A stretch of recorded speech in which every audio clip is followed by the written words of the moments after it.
এক ইসরায়েলি জিম্মির মরদেহ ফেরত দিল হামাস।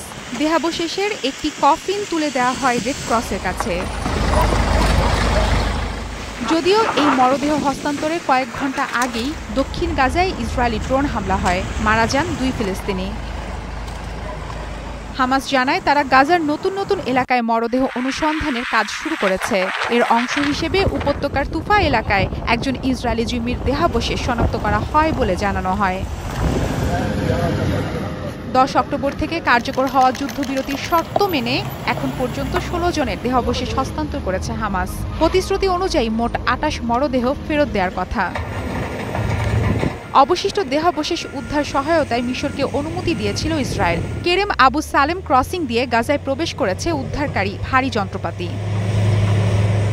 যুদ্ধবিরতির চুক্তির আওতায় জিম্মিদের দেহাবশেষ ইসরায়েলের কাছে হস্তান্তরে দৃঢ় সংকল্প পুনর্ব্যক্ত করেছে হামাস নেতৃত্ব।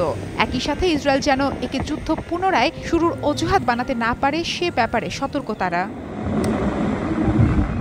এদিকে যুদ্ধবিরতির শর্ত বাস্তবায়নে গাজায় তুর্কি সশস্ত্র বাহিনী মোতায়েনের মার্কিন পরিকল্পনাকে নাকচ করে দিয়েছে ইসরায়েল। হাঙ্গেরির বুদাপেস্টে এক সংবাদ সম্মেলনে ইসরায়েলের পররাষ্ট্রমন্ত্রী গিদিয়ন স্যার বিষয়টি নিয়ে কথা বলেন।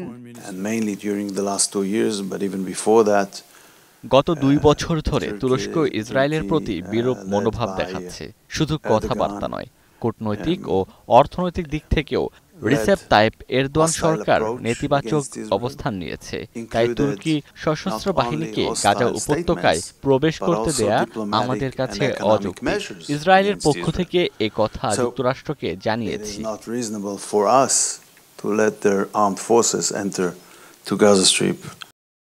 এদিকে বোমা হামলা কমলেও ক্রমেই ছোট হয়ে আসছে ফিলিস্তিনের গাজা উপত্যকা। ইসরায়েলি সেনারা তাদের কথিত হলুদ সীমারেখা নামে উপত্যকার বিভিন্ন স্থানে সামরিক চৌকি স্থাপন করেছে, যা অতিক্রম করা ফিলিস্তিনিদের জন্য নিষিদ্ধ। ফলে যুদ্ধবিরতির পরও অনেক মানুষ তাদের বাড়িঘরে ফিরতে পারছে না। গাজাবাসীর আশঙ্কায় এই বিধি নিষেধ স্থায়ী করার পায়তারা করছে ইসরায়েলি বাহিনী। ফলে উপত্যকার অর্ধেকের বেশি অঞ্চল ইসরায়েলের দখলে চলে যেতে পারে। মিসাইল হামলা এবং আগুনের কারণে আমাদের ঘর ছাড়তে হয়েছিল, সাথে ঘরের চাবি নিয়েছিলাম। এগুলোই সেই চাবি, যাতে ফিরে এসে ঘরটা আবার পেতে পারি। কিন্তু যুদ্ধবিরতি হওয়ার পর ফিরে গেলেও আমরা ঘর খুঁজে পাইনি, এমনকি দরজাটাও নেই। ইসরায়েলি অসহযোগিতার মধ্যেও বিধ্বস্ত উত্তর গাজায় ফিরেছেন প্রায় 5 লাখ বাসিন্দা। সেখানে ধ্বংসস্তূপের মাঝে বাড়িঘর খুঁজে পাওয়াও কঠিন হয়ে দাঁড়িয়েছে তাদের জন্য। মারফাতুন রুচি, স্টার নিউজ।